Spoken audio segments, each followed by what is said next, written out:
The September 11th Twin Tower terror attack on the US remains the worst recorded in history. On the July 11th, 2010, Uganda too suffered the biggest loss of human lives to terrorism. All my friends are dead! Over 70 people were killed when the two bombs went off at Chadondo rugby grounds and Ethiopian village as they watched the World Cup finals. Learning from the ugly and bloody past, America is on the alert to prevent any more future attacks.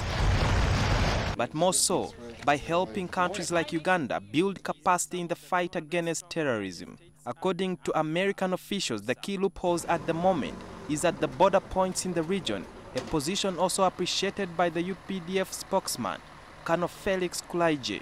They are porous. So are you going to build a wall like the China wall? It becomes difficult for a third world country. You need the nations where terrorists are active to work together so that they cannot freely move about. America spends over $300 million every year on different counterterrorism measures, but the biggest weapon still remains selling the ideology to the people around the world that terrorism is not the only means of survival or resolving conflict. If all these things were connected, we would all be missed meat.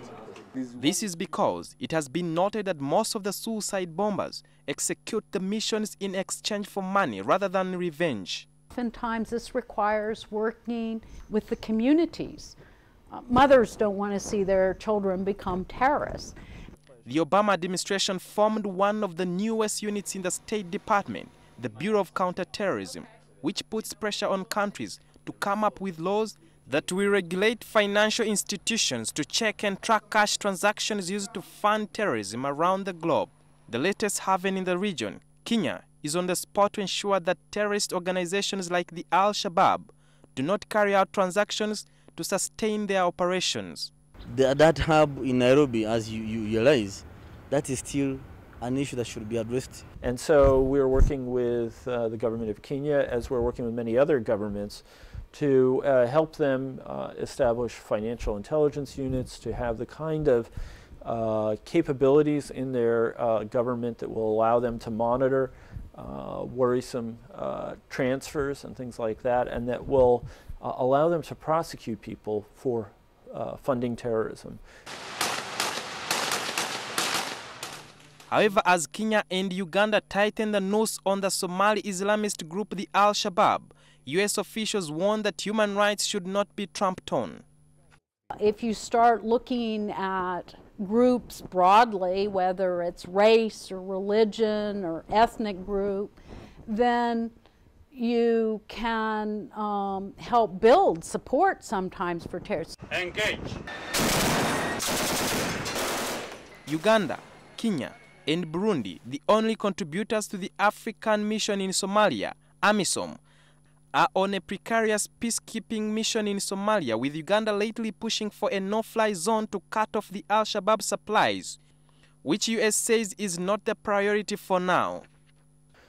Because we don't want to cut off all the important things that are going to the Somali people, food, medicine, things like that. According to Shari, just like the mites, all the forces must remain united. If people are bickering about then they're going to be more focused on their disputes with each other than fighting the terrorists. Terrorism is becoming more sophisticated, but the killing of Osama bin Laden, Al-Qaeda's former #1, is not the end of terror, but a significant light at the end of the tunnel. The areas of greatest threat today as being in Yemen, Somalia, and East Africa. People who are resorting to violence and citing violent ideologies in a country like Nigeria. Ms. Sherry Villarosa says that all peace-loving nations should join hands in the fight against terrorism, which remains a global threat. And if all that is not done, the terrorist organization or groups will take advantage of the laxity and cause mayhem in the nearby future in any place, anywhere in this world.